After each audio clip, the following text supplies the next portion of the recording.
Jadi semua orang itu beda-beda. Mereka punya amalan yang diunggulkan di hadapan Allah Subhanahu wa taala. Tinggal ibu-ibu pilih mau yang mana. Kira-kira ada nggak orang yang bisa masuk pintu surga dari pintu-pintu mana saja? Ada ya. Rasulullah SAW ingatkan para wanita-wanita, para istri bisa masuk pintu surga dari pintu mana saja, asalkan dia salat 5 waktu, dia puasa di bulan suci Ramadan, dia patuh dan taat kepada suaminya, tentu saja selama suaminya menyuruh dia kepada kebaikan, kepada ketaatan, dan kemudian ketika dia mampu menjaga dirinya. Jadi silakan perempuan-perempuan ini, para istri, masuk surga dari pintu mana saja selama dia melakukan hal tersebut.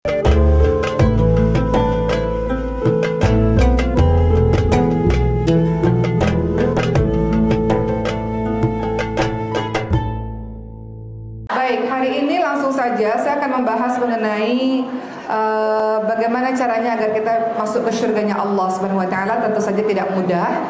Namun saya ingin menyampaikan pada ibu-ibu sekalian ada beberapa cara di dalam Al-Qur'an mengajarkan kita kalau mau masuk surga ternyata ada beberapa hal yang bisa kita kerjakan. Sebelum saya menyampaikan itu, saya ingin tanya pada ibu-ibu semua. Ibu-ibu tahu surga itu ada berapa pintu? Pintunya ada berapa? Ada 7, ada yang dikatakan 8 gitu ya Bu ya.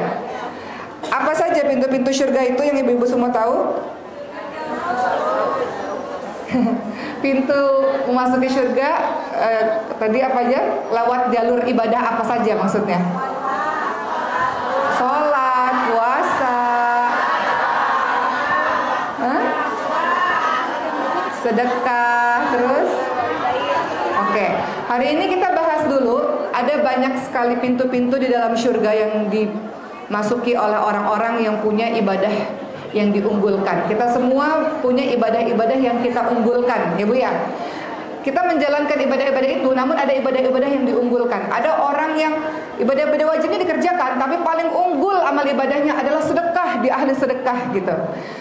Mungkin dia sedekahnya biasa-biasa aja, tapi dia unggul dalam sholat malamnya, ya, dalam perkara qiyamul lailnya. Mungkin qiyamul lailnya biasa-biasa aja, kemudian sedekahnya biasa-biasa aja, tapi hatinya bersih. Dia adalah orang yang tidak punya rasa dendam, marah, benci. Dia senantiasa mudah dalam memaafkan kesalahan orang lain. Dia mampu menahan marah. Itu juga ada pintu surganya tersendiri. Jadi semua orang itu beda-beda. Mereka punya amalan yang diunggulkan di hadapan Allah Subhanahu wa taala. Tinggal ibu-ibu pilih mau yang mana. Kira-kira ada nggak orang yang bisa masuk pintu surga dari pintu-pintu mana saja? Ada ya. Rasulullah SAW ingatkan para wanita-wanita, para istri bisa masuk pintu surga dari pintu mana saja, asalkan dia salat 5 waktu, dia puasa di bulan suci Ramadan, dia patuh dan taat kepada suaminya, tentu saja selama suaminya menyuruh dia kepada kebaikan, kepada ketaatan, dan kemudian ketika dia mampu menjaga dirinya. Jadi silakan perempuan-perempuan ini, para istri, masuk surga dari pintu mana saja selama dia melakukan hal tersebut. Saya mau ceritakan satu kisah sebelum saya bahas mengenai pintu-pintu apa saja sih yang ada di dalam surga itu. Suatu ketika Rasulullah SAW, ibu-ibu sekalian, itu berkumpul bersama dengan para sahabat-sahabatnya. Kemudian dari kejauhan ada seorang laki-laki yang lewat. Kemudian Rasulullah SAW menyampaikan pada sahabat-sahabatnya, lihatlah laki-laki tersebut, pemuda tersebut, dia adalah penghuni surga. Hari kedua ketika Rasul berkumpul dengan para sahabat-sahabatnya, Rasul juga katakan lagi, lihatlah pemuda itu, dia adalah penghuni surga. Hari ketiga juga sama ibu-ibu semua. Ketika itu Rasulullah SAW menyampaikan pada para sahabatnya, lihat dia penghuni surga. Tentu saja para sahabat merasa penasaran. Memangnya dia itu siapa? Amalannya apa? Kok dia bisa sih disebut-sebut oleh Rasulullah SAW sebagai seorang penghuni surga? Ibu-ibu tahu nggak kira-kira amalannya apa? Salah seorang sahabat penasaran, akhirnya menginap di rumah orang tersebut. Ketika menginap sehari, 2 hari, 3 hari, nggak ada yang istimewa. Semua sahabat juga melakukannya, melaksanakan yang wajib-wajib, ya kalaupun sunnah-sunnah yang ringan-ringan, nggak ada sesuatu yang istimewa. Sampai seorang sahabat ini bertanya kepada pemuda tersebut, engkau ini sebenarnya amal ibadahnya apa sih yang diunggulkan di hadapan Allah Subhanahu wa taala? Yang kami lihat ibadahmu itu wajar, sama seperti muslim kebanyakan, salat 5 waktu, ya sesekali sunnah, sesekali qiyamul lail, sesekali bersama dengan Quran, tapi tidak ada yang sangat menonjol sekali. Sebenarnya apa yang kau lakukan? Karena Rasulullah SAW menyebutmu 3 kali bahwa engkau adalah penghuni surga. Maka pemuda itu mengatakan, aku biasa-biasa saja, bukan orang yang istimewa. Hanya saja sebelum aku tidur, aku punya kebiasaan untuk membersihkan hatiku, memaafkan siapapun yang telah melukai hatiku. Nggak ada marah, nggak ada dendam, nggak ada benci di sini. Nggak ada perasaan apapun di sini. Aku bersihkan hatiku sehingga dengan begitu aku bisa tidur dengan tenang, keesokan hari bisa kerja dengan baik, bisa fokus dalam beribadah dan sebagainya. Jadi ternyata orang ini adalah orang yang memasuki satu pintu surga yang kita sebut sebagai pintu surga yang mampu memaafkan kesalahan orang lain dan menahan amarah, teman-teman semua. Hati yang bersih ternyata itu adalah tempat yang menjadi salah satu pintu surga. Ya, orang-orang yang punya hati yang bersih, dia nggak kotor hatinya, nggak marah, nggak dendam, nggak benci, pemaaf. Ibu-ibu tahu di dalam Al-Quran itu tidak ada perintah untuk minta maaf, melainkan untuk memberi maaf. Memberi maaf. Nanti kita lihat ya dalilnya dalam surah, salah satunya Ali Imran 133 sampai 135. Saya mau beritahu dulu, dalam beberapa hadis disebutkan beberapa pintu surga itu. Pertama adalah pintu sholat. Nah, di antara kita ada yang sholatnya kuat banget, Bu. Nggak hanya sekedar sholat wajib. Kalau wajib ya kita semua kerjakan. Tapi benar-benar jenis orang seperti ini betul-betul dia adalah orang yang selalu cinta dengan yang namanya sholat. Dia sholat menghidupkan malam dengan tahajudnya, dengan sholat taubatnya, dengan sholat hajatnya. Dia sholat qobliyah, ba'diyah misalnya. Dia sholat duha misalnya. Apalagi Bu, dia sholat sunnah-sunnah lainnya. Ya. Jadi ada jenis orang yang memang sukanya sholat, banyak sujud dia. Biasanya orang-orang begini nanti juga Allah kan matikan kita sesuai dengan kebiasaan kita. Ibu-ibu sering lihat tidak bagaimana orang-orang yang meninggal dunia di masjid dalam keadaan sujud. Kenapa dia bisa mati dalam keadaan sujud? Karena hari-harinya banyak sujud, hari-harinya banyak sholat. Jadi Allah matikan dia sesuai dengan kebiasaan dia. Jadi pintu surga salah satunya adalah pintu sholat. Ada yang kedua, pintu sedekah. Sholatnya yang wajib-wajib aja, kadang-kadang ngerjain sunnah, kadang-kadang enggak masalah. Sunnah nggak dikerjain nggak dosa, teman-teman semua, ya kan? Tapi sodakohnya, masya Allah, nggak ada hari tanpa sodakoh. Nggak bisa ngeliat orang susah dikit, ya. Ketika ada orang minta bantuan, nggak pernah bisa nolak. Ada nih jenis orang-orang begini, bahagia kalau bisa memberi, bahagia kalau bisa membuat orang lain bahagia, tuh, ya kan? Ada jenis orang-orang begini. Saya punya seorang teman yang ahli sedekah, masya Allah. Ketika meninggal dunianya itu ketika beliau menghantarkan sedekah di perjalanan. Jadi Allah matikan dia sesuai kebiasaan dia. Kebiasaan dia itu sedekah, menghantarkan sedekah itu ke panti asuhan lah, ke tempat-tempat yang membutuhkan. Allah meninggalkan orang tersebut, matikan dia dalam keadaan sedang bersedekah. Ketika dia meninggal dunia, nggak tahu dari mana orang banyak datang menghadiri pemakamannya. Dan rata-rata mereka mengatakan, masya Allah, ibu ini telah bantu saya melunasi hutang saya. Masya Allah, ibu ini bantu saya ketika saya dan anak saya sakit. Masya Allah, bantu saya ketika anak-anak saya nggak bisa sekolah, putus sekolah. Jadi banyak tiba-tiba orang asing yang berdatangan yang mengutarakan betapa dahsyatnya kebaikan dari seorang ibu ini karena sedekahnya. Jadi kadang-kadang kalau kita mau tahu seseorang, teman-teman sekalian, nanti lihat ketika dia meninggal dunia, ya. Karena banyak orang akan kehilangan sosok orang tersebut. Jadi kalau kita ingin tahu siapa sesungguhnya orang tersebut, lihat ketika dia tiada. Pada suatu ketika ada jenazah lewat di hadapan Rasul dan para sahabat. Kata Rasulullah, wajib. Kemudian jenazah yang kedua juga lewat. Kata Rasulullah, wajib. Kata para sahabat, apa itu maksudnya ya Rasulullah? Kata Rasulullah, ketika jenazah pertama lewat, kemudian orang lain membicarakan keburukannya. Dia orang zalim, dia orang jahat, dia orang curang, dia orang yang menyakiti orang lain. Maka Rasulullah katakan wajib baginya masuk neraka. Ketika orang kedua lewat, jenazah yang kedua, orang-orang mengatakan, masya Allah, dia orang baik, suka bantu banyak orang, suka bantu pembangunan masjid, ya, suka menolong orang lain, masya Allah. Begitu banyak orang memuji kebaikannya. Kata Rasulullah, wajib baginya masuk surga. Karena orang-orang yang berbicara itu adalah saksi-saksi Allah di muka bumi. Jadi kalau mau tahu orang ini baik apa enggak, nanti lihat tuh pada saat kepergiannya, kematiannya, betapa banyak orang kehilangan akan dirinya, menyebut-nyebutkan kebaikannya. Itu salah satu pertanda dia orang baik, ibu-ibu sekalian. Jadi ciri pintu surga yang kedua adalah pintu sedekah. Silakan, sedekah nggak harus orang-orang kaya loh, sedekah nggak harus orang-orang mampu, tapi sedekah itu adalah dilakukan oleh orang-orang yang mau. Betapa banyak orang yang kaya raya tapi kikirnya minta ampun. Betapa banyak orang yang biasa-biasa aja tapi sedekahnya rutin, masya Allah, ya nggak ibu-ibu sekalian, ya. Allah nggak lihat nominalnya kan, Allah lihat keikhlasan hati ketika kita memberikannya. Dan jangan sebut-sebut ketika kita sudah sedekah, jangan sebut-sebut, jangan katakan gara-gara saya nih masjid terbangun nih. Coba kalau nggak ada saya, nggak bakalan ada masjid ini. Gara-gara saya nih, jasa saya nyekolahin dia. Kalau nggak karena saya, dia nggak bakal jadi orang yang berhasil. Ada nggak jenis orang begitu? Ya. Ibu, tanpa sedekah ibu pun Allah takdirkan masjid ini jadi. Ibu nggak sedekah pun Allah kirimkan orang lain untuk sedekah. Memang takdirnya masjid ini jadi, ya enggak? Ibu nggak nyekolahin seorang anak pun tetap dia ditakdirkan Allah. Kalau Allah takdirkan dia jadi orang sukses, dia tetap jadi akan sukses. Dan Allah kirimkan orang lain untuk bersedekah, untuk membuat dia menjadi sukses.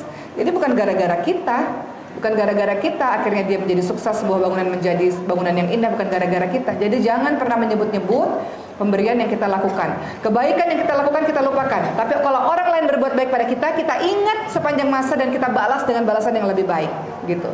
Jadi hendaknya kita cepat dalam melupakan kebaikan-kebaikan. Gak usah ingat-ingat ibu-ibu sekalian. Apapun yang kita lakukan gak usah ingat-ingat. Itu lebih bernilai di sisi Allah Subhanahu Wa Taala. Pintu yang ketiga, pintu jihad. Jihad fi sabilillah, pintu jihad ya. Seperti teman-teman kita yang misalnya sekarang ini masih dalam situasi perang di Gaza Palestina sana, mereka sedang berjihad ya, mempertahankan tanah airnya. Mereka adalah orang-orang yang bisa masuk pintu dari pintu jihad. Berikutnya pintu Ar-Rayyan yang keempat. Ar-Rayyan itu adalah pintu orang-orang yang suka berpuasa. Sedekahnya sih nggak banyak, orang nggak punya duit gimana mau sedekah gitu ya. Sholat nggak kuat nih kaki nih ya untuk berdiri, sholat biasa-biasa aja deh, sholat wajib-wajib aja. Tapi puasanya kuat banget, masya Allah. Dia puasa Senin Kamis, bahkan dia puasa Daud misalnya, sehari puasa sehari tidak, sehari puasa sehari tidak, atau puasa Ayyamul Bid di tengah bulan 3 hari gitu ya, atau setiap puasa-puasa sunnah nggak pernah lepas puasanya. Hobinya memang puasa. Ada jenis orang-orang yang begini ibu sekalian, nggak bisa ngerjain amalan-amalan lainnya, tapi amalan yang paling kuat yang dia lakukan adalah puasa. Puasa itu dahsyat, puasa itu benteng kan bagi diri seseorang untuk mencegah dia dari perbuatan-perbuatan maksiat. Puasa kan tidak hanya sekedar menahan makan dan minum saja, tapi menahan anggota badan dari berbuat maksiat. Makanya para pemuda-pemuda yang dikatakan gejolak banget pengen nikah tapi nggak mampu ya karena satu dan lain hal, disuruh puasa dulu supaya tidak melakukan berbagai macam kemaksiatan. Jadi pintu yang keempat adalah Ar-Rayyan, pintu orang-orang yang suka berpuasa. Pintu kelima, pintu haji, Bu. Haji yang mana? Haji yang mabrur. Haji yang mabrur itu haji yang seperti apa? Haji yang diterima oleh Allah Subhanahu wa taala. Haji yang ba'da haji dia menjadi orang yang lebih baik. Jadi haji itu bukan sekedar gelar. Kalau nggak disebut Pak Haji, Bu Hajah tersinggung misalnya. Kira-kira Bu Hajah dan Pak Haji itu gelar atau tidak? Bukan. Jadi nggak usah tersinggung kalau nggak dipanggil Bu Hajah atau Pak Haji, nggak perlu tersinggung karena itu bukan gelar sebetulnya. Jadi ada loh pintu surga khusus untuk orang-orang yang berhaji dengan haji yang mabrur. Orang-orang yang berangkat haji, hajinya mabrur, haji yang diterima oleh Allah Subhanahu wa taala, dia pulang kembali ke tanah airnya seperti bayi yang baru lahir. Ibu, haji itu berat banget loh. Kemarin saya haji dan masya Allah ya, itu banyak sekali yang meninggal dunia, ada 600 orang lebih ya. Wah luar biasa. Termasuk saya dan ibu saya mengalami satu kejadian, kalau sebagian ibu-ibu tahu, di mana ibu saya setelah haji serangan jantung, Bu, di depan muka saya, Bu. Saya lihat bagaimana serangan jantung itu terjadi sampai nggak bernafas. Luar biasa lah itu ya, pengalaman hidup yang luar biasa. Ibu saya langsung masuk ke ICU, koma 11 hari dengan ventilator, tangannya udah bengkak-bengkak dan dokter katakan susah ya untuk bertahan hidup, dan kalaupun bertahan dengan alat gitu, bergantung dengan alat, cacat dan bergantung dengan alat. Yang intinya alhamdulillah keajaiban ibu saya sembuh sehat sampai hari ini. Tapi yang ingin saya sampaikan pada teman-teman semua, ya Allah, haji itu beratnya luar biasa. Haji yang kemarin itu berat luar biasa, Bu, ya Allah. Bayangkan ya Bu, banyak orang-orang yang pada saat itu nggak punya tenda, dan itu panas banget Bu, mungkin 47-48 derajat, Allahu a'lam, panas banget. Dan banyak orang-orang meninggal, terutama lansia. Haji itu ibadah yang memerlukan kekuatan fisik. Boleh nggak saya ingatkan pada ibu sekalian, jangan tunda-tunda, boleh nggak gitu ya. Kalau ada rezekinya, setidaknya nabung dulu deh, setidaknya daftar deh, menunjukkan kesungguhan kita untuk mau menyempurnakan rukun Islam kita, teman-teman semua. Adapun kalau nanti kita dipanggil oleh Allah sebelum berangkat haji, Allah sudah catat kita benar-benar mau melakukan rukun Islam tersebut. Kan niat saja sudah dinilai oleh Allah Subhanahu wa taala sebagai sebuah kebaikan. Jadi sampai sekarang kalau ada yang belum daftar haji, boleh nggak daftar dulu? Toh berangkatnya masih lama kan? Berangkatnya mungkin sekian tahun lagi, mungkin sekian puluh tahun lagi. Tapi tunjukkan keseriusan kita dengan daftar haji. Daftar teman-teman sekalian. Luar biasa ya, saya lihat bagaimana orang-orang diuji betul. Kita kelihatan tuh orang-orang aslinya seperti apa pada saat haji. Karena di situ sangat panas, kadang-kadang nggak dapat tenda, ibu-ibu sekalian, nggak dapat makan, nggak dapat minum, jalan nyasar, ya di antara lautan jutaan manusia. Coba bayangin ibu-ibu semua, banyak para lansia khususnya ya yang sebatang kara akhirnya nyasar kemana-mana gitu. Saya bolak-balik ke rumah sakit, ya Allah ibu-ibu sekalian, rumah sakit itu udah nggak nampung lagi ya para jemaah haji Indonesia khususnya. Itu sampai para lansia bu, itu sampai nggak cukup, nggak ada lagi di kamar, itu semuanya ditaruh pada akhirnya di lobi sampai ke pelataran-pelataran. Itu yang bed-bed itu, ini yang pelataran-pelataran ini semuanya bed-bed, semuanya orang-orang lansia semuanya ya, yang sakit, yang jatuh sakit, bahkan ada banyak di antara mereka yang meninggal dunia. Jadi haji itu ya Allah sebuah pengorbanan yang sangat luar biasa. Maka saya ingin ingatkan pada ibu-ibu semua, boleh nggak ibu-ibu semua daftar haji dari sekarang? Yang punya harta sekarang bisa berangkat haji dengan haji tertentu ya, yang bisa cepat dalam berangkatnya. Tentu yang paling luar biasa itu haji reguler ya, bener-bener ibu-ibu sekalian, orang nunggu kamar mandi aja bisa meninggal dunia ya ibu-ibu semua. Ya, saya haji biasa ya, haji biasa pada saat beberapa tahun yang lalu. Itu yang namanya ngantri kamar mandi itu ya Allah bu, berjam-jam bu, dan banyak yang nggak kuat untuk ngantri kamar mandi aja bu, sampai nggak bertahan gitu. Dengan perjalanan berkilo-kilometer ya untuk bisa ngelempar jumroh, wah itu luar biasa. Jadi dengan semua kepayahan itu, setidaknya kita daftar dulu. Adapun nanti soal keberangkatan itu urusan Allah Subhanahu Wa Taala. Yang penting daftar dulu. Nabung ibu-ibu sekalian. Saya teringat ada kisah seorang penjual bakso gitu ya. Bagaimana beliau setiap hari dari setiap hasil dagangannya selalu ada celengan untuk bisa berangkat haji. Jadi celengan itu adalah celengan khusus haji, untuk bisa daftar haji. Dia saja betul-betul menginginkan untuk berangkat haji, apalagi kita ibu-ibu semua yang mungkin ibu-ibu secara perekonomian lebih baik daripada mereka-mereka yang ada di luar sana. Kenapa nggak daftar haji sampai hari ini? Kenapa ditunda-tunda? Belum tentu umur kita sampai nanti ketika Allah panggil kita. Nah, jadi kembali lagi, pintu surga yang kelima itu adalah pintu haji, haji yang mabrur. Bagi orang-orang yang mendapatkan haji yang mabrur, karena saking beratnya bu, saking sulitnya haji tersebut. Haji itu nggak mudah, betul-betul nggak mudah. Saya aja yang muda bu, kadang-kadang nggak kuat juga dalam melaksanakan ibadah haji yang harus jalan berkilo-kilometer dengan panas yang sangat luar biasa. Kadang ada makan, kadang ada nggak ada minum ya, nggak ada makan. Ya kalau alhamdulillah Allah takdirkan hajinya baik, ada juga yang hajinya lancar-lancar aja. Tapi ada yang hajinya ujian dahsyat betul. Sampai-sampai banyak bu orang-orang yang melaksanakan ibadah haji, dia marah kepada Allah. Kenapa saya mengatakan begini? Karena saya lihat berbagai macam jenis karakter manusia dalam ibadah haji. Mereka katakan, sebagian dari mereka mengatakan, kenapa sih gini banget ya Allah? Ada nggak menurut ibu orang-orang seperti itu? Ada. Kenapa sih gini banget ya Allah? Kan saya udah mau mendekat kepadamu ya Allah. Saya kan udah sholat, saya udah ibadah, saya sudah melaksanakan apa yang kau mau. Kenapa gini banget sih ujiannya, berat banget sih hajinya? Memang dosa saya apa? Nah, ada jenis orang-orang yang begini. Pada saat ibadah haji ada yang begini ibu semua. Jangankan ibadah haji deh, kalau kita diberikan ujian-ujian sama Allah Subhanahu Wa Taala, kadang-kadang marah nggak? Nggak adil banget sih ya Allah. Belum selesai satu ujian, datang lagi ujian berikutnya. Engkau tuh maunya apa sih ya Allah? Dosa saya apa sih? Saya kan nggak pernah ngelakuin dosa-dosa besar. Kenapa gini banget sih kehidupan saya? Marah. Boleh nggak kira-kira marah sama Allah ibu semua? Boleh nggak kita bilang dosa saya apa sih ya Allah? Kalau Allah betul-betul buka dosa ibu, kira-kira seberapa banyak dosa-dosa yang kita kerjakan? Boleh nggak kita bilang, kau ini nggak adil banget sih ya Allah? Maunya apa sih ya Allah? Boleh nggak begitu ibu-ibu sekalian?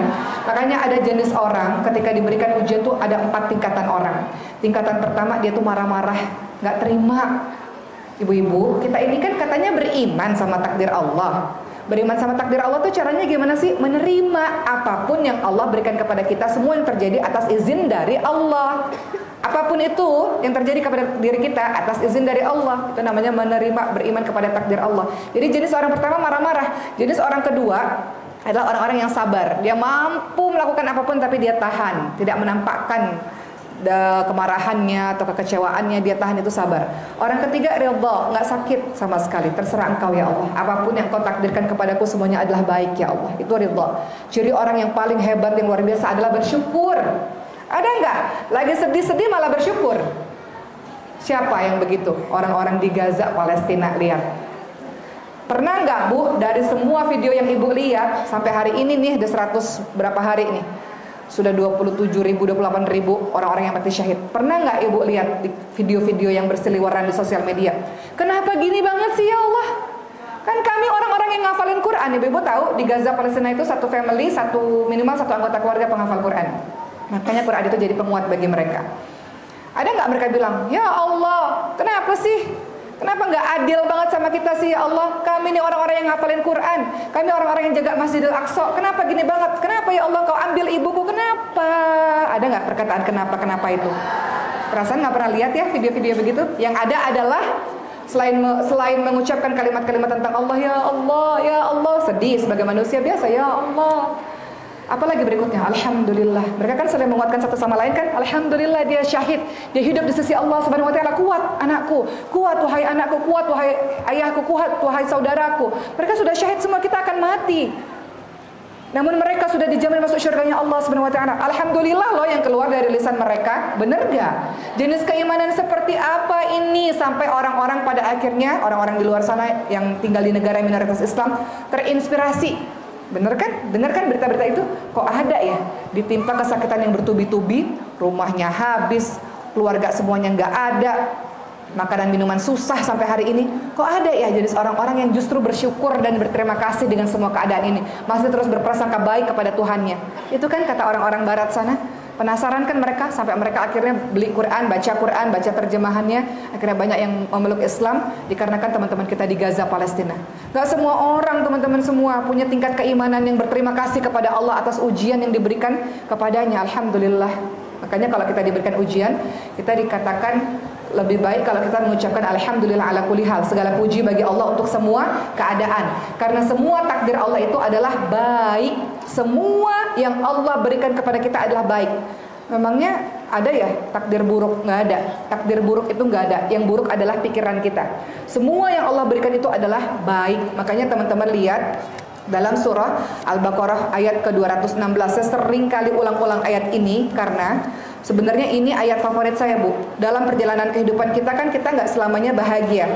Kita ada sedih, ada terluka, ada down, ada terpuruk. Makanya ayat ini menjadi ayat yang menjadi favorit saya. Al-Baqarah ayat ke-216 ya. Allah Subhanahu wa taala berfirman, "A'udzubillahi minasyaitonir rajim. Wa 'asa an takrahu syai'an wa huwa khairul lakum wa 'asa an tuhibbu syai'an wa huwa syarrul lakum wallahu ya'lamu wa antum la ta'lamun." Boleh jadi kamu tidak menyenangi sesuatu padahal itu baik bagimu. Boleh jadi kamu menyukai sesuatu padahal itu tidak baik bagimu. Allah mengetahui sedangkan kamu tidak mengetahui.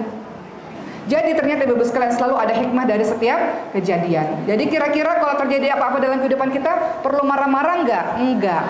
Saya tidak mengatakan saya orang yang sabar dan sebagainya. Enggak juga, Bu. Saya manusia biasa. Tapi kalau kita lihat tingkatan orang yang luar biasa adalah mereka yang bersyukur ketika ditimpakan ujian. Alhamdulillah.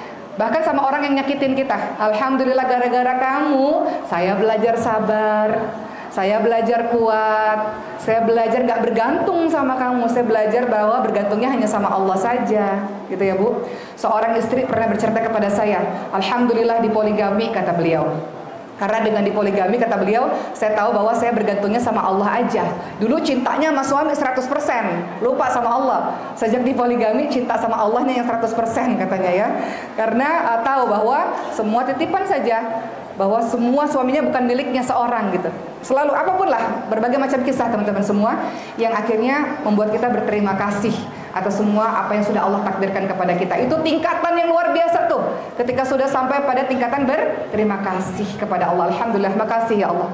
Karena kejadian ini belajar kuat, karena kejadian ini belajar sabar, karena kejadian ini belajar mandiri, karena kejadian ini belajar lebih humble, lebih tawadu. Dulu dikasih kaya raya, sombongnya minta ampun. Giliran dikasih miskin, oh belajar merendah. Waktu itu kami sempat mengajar di penjara, ibu-ibu sekalian. Kata teman-teman di penjara, kami bersyukur tinggal di penjara. Dulu di luar petantang-petenteng katanya. Ketika masuk penjara, malah hijrahnya di penjara, ya. Malah ngajinya di penjara. Jadi selalu berterima kasih atas setiap keadaan. Jadi teman-teman semua, kembali lagi ya, kembali lagi. Jadi kita kembali lagi. Tadi kita menyebutkan tentang pintu-pintu surga. Pintu surga yang pertama ada pintu salat, kedua pintu sedekah, ketiga pintu jihad, keempat pintu ar-rayyan, kelima pintu haji, dan keenam itu ada pintu al-aiman. Pintu bagi orang-orang yang tidak dihisab. Ada 70.000 orang yang tidak dihisab. Siapa mereka? Orang-orang yang punya salah satunya tauhid yang kokoh kepada Allah Subhanahu wa taala. Ketujuh ada pintu al-qadimina al-ghadha wal 'afina 'anil nas, ya. Kita lihat dulu ya dalam surah Ali Imran ayat ke-134. Ini ada kalimat alladzina yunfikuna fis sarai wad dharai wal kadhiminal ghaidha wal 'afina 'anil nas. Apa itu? Apa itu pintu bagi orang yang kadhiminal ghaidha wal 'afina 'anil nas? Apa itu? Pintu orang-orang yang menahan amarahnya dan memaafkan kesalahan orang lain. Menahan marah itu nggak mudah ibu-ibu semua, betul nggak? Zaman sekarang marah dikit bisa nulis apapun di sosial media. Zaman sekarang marah dikit bisa bereaksi, mungkin nggak bereaksi secara langsung, bereaksinya di sosial media kan sekarang banyak ya ibu-ibu sekalian ya.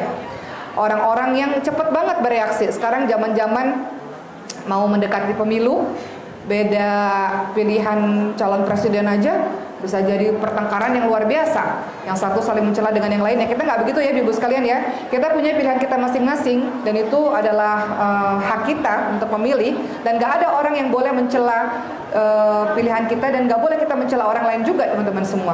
Semua orang punya alasan tersendiri kenapa memilih seseorang.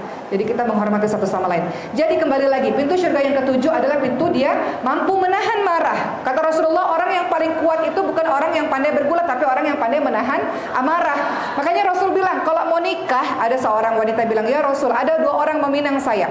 Pertama, orang yang suka marah, gampang banget marah, ya, emosian orangnya ya. Yang kedua, kikir, pelit, ya, dan sangat fakir, miskin sekali. Kemudian kata Rasulullah, jangan menikah dua-duanya. Jangan menikah sama orang yang suka mukul, jangan menikah sama orang yang suka marah-marah. Kemudian yang kedua, jangan menikah sama orang yang sangat fakir, yang sangat miskin dan tidak bertanggung jawab untuk menafkahi keluarganya. Jadi Rasulullah SAW saja sudah mewanti-wanti untuk menghindari orang-orang yang temperamen, orang-orang yang suka marah ini, teman-teman semua. Ini bahaya sekali. Baik, ternyata pintu surga yang berikutnya itu yang tadi ya, al-qadimina al-ghaidha wal 'afina 'anil nas, itu orang-orang yang punya hati yang bersih. Makanya kalau kita marah ibu-ibu sekalian, ada manajemen marah kata Rasulullah SAW. Manajemen marah itu gimana bu? Supaya marahnya nggak membabi buta. Kata Rasulullah kalau lagi marah, diem. Kadang-kadang kalau kita marah, kita bisa ngomong apa aja. Ada orang kalau marah tiap hari minta cerai sama suaminya, cerai tiap hari gitu ya. Lagi marah gitu. Untungnya kata-kata cerai ada di kalimat suami ya, bukan di kalimat istri. Atau kalau lagi marah, apapun bisa keluar dari bibirnya. Nanti kalau dia udah sadar, baru dia nyesel. Kenapa ya tadi saya ngomong begitu? Ibu kalau lagi marah misalnya, ibu mungkin melakukan sesuatu kepada anak ibu. Giliran anak itu tidur, nyesel. Maaf ya nak, tadi mama marah-marah, dia lagi tidur bu. Minta maaf dengan ketika anak lagi tidur. Anaknya nggak dengar. Ya, jadi hati-hati menahan marah. Kata Rasulullah kalau mau menahan marah caranya adalah kita diam. Kemudian ta'awudz. A'udzubillahi minasyaitonirrajim. Ibu-ibu semua lagi dikuasai oleh syaitan. Minta kepada Allah perlindungan dari godaan syaitan yang terkutuk. Kadang-kadang bu, kalau saya lagi marah, saya mau cerita sedikit itu. Kadang-kadang namanya rumah tangga ya bu. Kadang-kadang kita kesel banget sama suami. Bener nggak bu? Sebel banget sama suami. Bener nggak? Kadang-kadang nih, pengen bales nih kata-kata ini ya. Kadang-kadang. Maka yang saya lakukan apa? Saya pegang mulut saya, nggak boleh ngomong sepatah kata pun, jangan keluar dari lisan ini. Ini harus dipegang nih, kalau nggak dia keluar nih. Di dalam hati sudah macam-macam omongannya ya. Namanya orang kesel kan, gemes banget sih gitu ya. Tapi dipegang. Nah kebiasaan saya tuh kalau marah, terutama kalau lagi namanya sama suami istri ya, kadang-kadang kita kesel-kesel dikit, itu saya pegang mulut saya bu. Nah tuh suami saya udah tahu tuh. Saya lagi nggak pengen ngomong apapun, saya pegang gitu. Nggak boleh keluar apapun. Jangan keluar apapun di lisan kita ini. Karena kalau kita lagi marah, apa aja bisa keluar ibu semua. Ya, jadi dipegang. Jadi kata Rasulullah, kalau engkau lagi marah, jangan cuma sekedar engkau diam, kemudian engkau berwudu, engkau ta'awudz, a'udzubillahi minasyaitonirrajim, dan kemudian ubah posisi. Kenapa sih harus ubah posisi? Ibu-ibu kalau lagi berdiri, lagi marah, apa aja bisa dibanting, dihancurin, dilempar ya dan sebagainya ya. Kekuatannya lebih kuat kalau kita berdiri. Makanya kata Rasul, ubah posisi lebih rendah, duduk. Kalau duduk kan kekuatannya lebih terbatas. lebih agak tenang sedikit. Kalau duduk masih penuh amarah, justru apa? Baring. Ada nggak orang baring? Kamu nih ya. Ada nggak orang baring begitu? Nggak ada kan? Artinya maksudnya apa? Supaya lebih tenang. Makanya ubah posisi lebih rendah. Kan orang berdiri sama orang baring beda. Ya Bu, kalau orang berdiri marahnya bisa kemana-mana. Tapi kalau orang baring kan, gitu ya. Jadi bolehlah sekali-kali kita sabarlah wahai jiwa, jangan jadi orang pemarah gitu ya. Ternyata ya Allah, kata Ibu Sazuki nggak pernah marah ya katanya. Coba kita tanya kepada orang-orang terdekat saya ya dari pesantren Tahfiz Maskan Hupas ini, saya pernah marah atau enggak gitu ya. Marah lah Bu, nggak mungkin nggak marah. Ada marahnya juga, ya begitu. Tapi marahnya ya itu harus pegang dulu, jangan keluar gitu ya. Tahan, nanti kalau udah lebih tenang baru bicara gitu. Kadang-kadang kalau orang lagi marah ngomongnya macem-macem ya, makanya itu di sosmed banyak orang marah-marah atau bertengkar karena mungkin nggak dipegang dulu lisannya ini, gitu ya teman-teman semua ya.